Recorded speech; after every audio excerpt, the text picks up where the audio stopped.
So first off, there's your Christmas Together, which is a cool experience for those of us, again, who've grown up in Christian music. I love it because it's you, Amy, and CeCe together.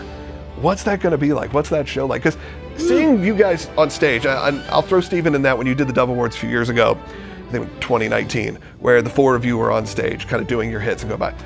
That's what I remember from that show, because for people of my generation, again, it was like, oh yeah, this is what brought me here. This is what brought me to the dance originally. And the music's still so good. But there is a chemistry that is palpable when you are playing with Amy or when you're with CeCe. And there's something very special that I don't think I can really describe. I love it. I mean, I obviously love it. It's been a long time though since all three of us have been on stage. It's usually just Amy and I. But back in the day, you know, I remember all three of us being at Bridgestone a few times.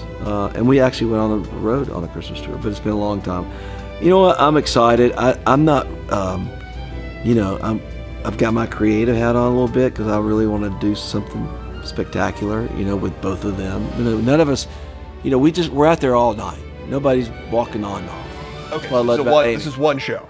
I mean, we have an intermission, but you know, even with Amy, I never went anywhere. If I sang, she sat. She sang, I would go over sit, or I'd play. You know, but we're all kind of out there for the whole night, and I think it'll be that way with this.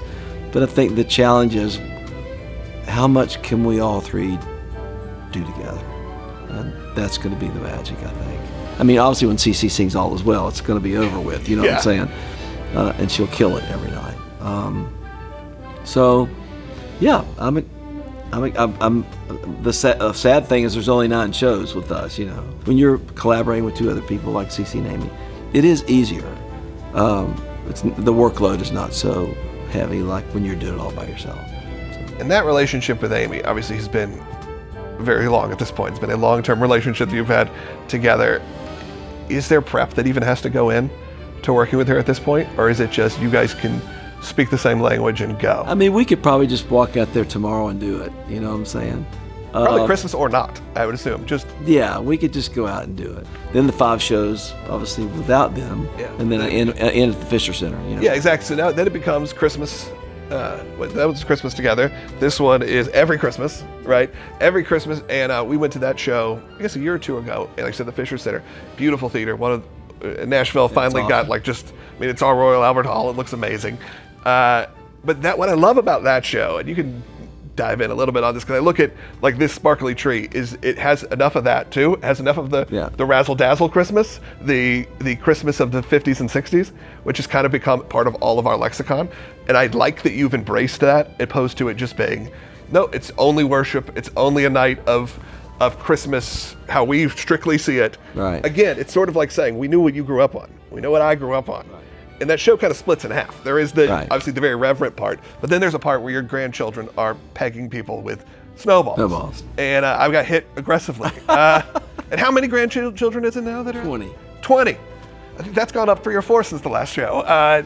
Is it fun to have them involved in this, especially when you get to come home? Because you do it right before Christmas, which I think is also a bit rare for some of these Christmas tours. A lot of times there'll be a build up, and then you'll have a good chunk off.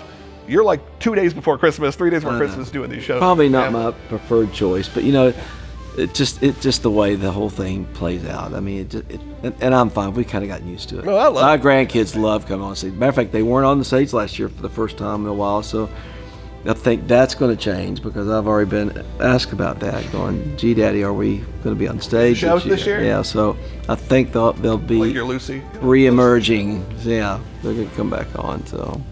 You know, we're going to finish the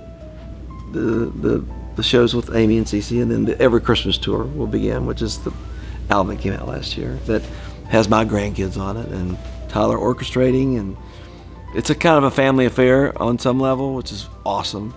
So I'm excited. You know, writing new Christmas songs is not easy. These are originals. Some of them. Some of them are. Yeah, a lot of them are, but gosh, what if nobody ever wrote any new Christmas songs? You know, so hopefully some of them will stick around for a while. I don't know. But Mark Lowry cashing that Mary Did You Know check over every week. There you go. But they feel nostalgic, and even production wise, it makes me feel.